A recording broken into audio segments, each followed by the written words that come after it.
We begin in Los Angeles, where unrest and tensions continue. Protests throughout the day were largely peaceful, but we did see more vandalism overnight. And with the protests against the government's immigration enforcement ongoing, President Trump has now deployed 700 Marines and 2,000 additional National Guard troops to the city. This is on top of the first wave that arrived this past weekend. Governor Gavin Newsom, meanwhile, has sued the Trump administration over the mobilization of these troops, calling it an unprecedented power grab. He's also threatening to sue over the deployment of Marines. In an interview with CBS Evening News co-anchor John Dickerson, Border Czar Tom Homan defended the White House's moves. Was it really necessary to call out the National Guard? Absolutely was. In the first 2 days, while the violence continued in the city, we had agents assaulted. We had 1,000 protesters at the federal building that decided to become criminals and try to breach that facility. They caused a lot of property damage. I'm glad he did it. And we have team coverage on this for you this morning. Taurean Small is at the White House, but we begin with CBS News correspondent Elise Preston in Los Angeles. Elise, to me, it looks like you're in downtown. Correct me if I'm wrong, but we know that people there are waking up to day 5 of demonstrations. What happened yesterday and overnight?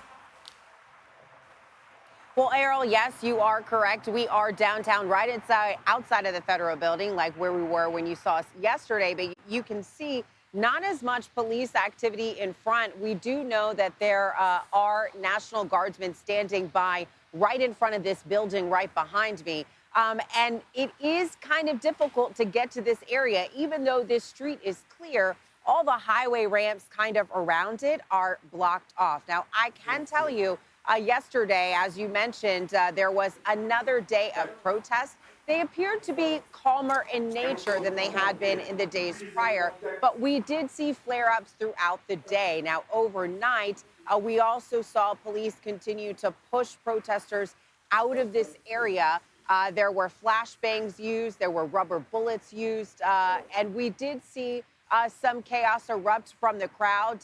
Some people did throw water bottles at agents throughout the day and last night. At some point, after so many hours of police officers trying to push people out of the crowd, or out of downtown, they did move in to take people into custody who were still lingering around.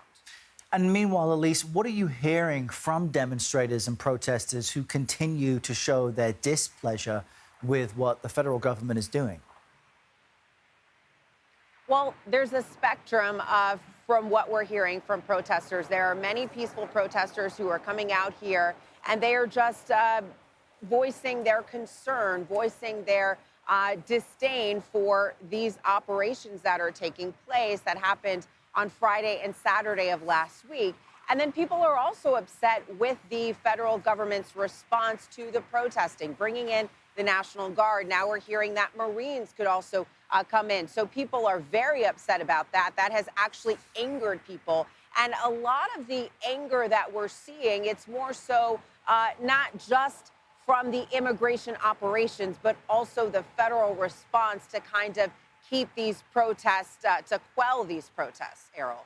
All right, Elise Preston there in downtown L.A. Elise, thank you. Let's jump over to the White House now with CBS News congressional reporter Taurean Small. Taurean, I know you've got the administration's perspective.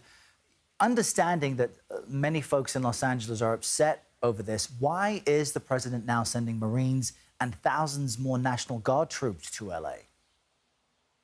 Well, Errol, the president telegraphed this over the weekend while he was away in New Jersey. He said that it would be on him to now intervene in the situation because he believes that Mayor Karen Bass and Governor Gavin Newsom were doing inadequate jobs of tamping down protests there.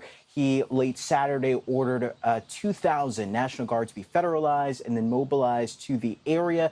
We saw after that subsequently that he authorized the Marines, several hundred there, and an additional 2,000 National Guard troops be sent to the area. That came after he was headed back to the D.C. area from New Jersey. He left the door open to more action, asked if he would send in the Marines. He said he would do whatever it takes to ensure law and order. He's categorizing this as a riot. The Defense Secretary, Pete Hegseth, said that there were violent mobs attacking federal troops, which is what led them to the decision we saw happen over the weekend.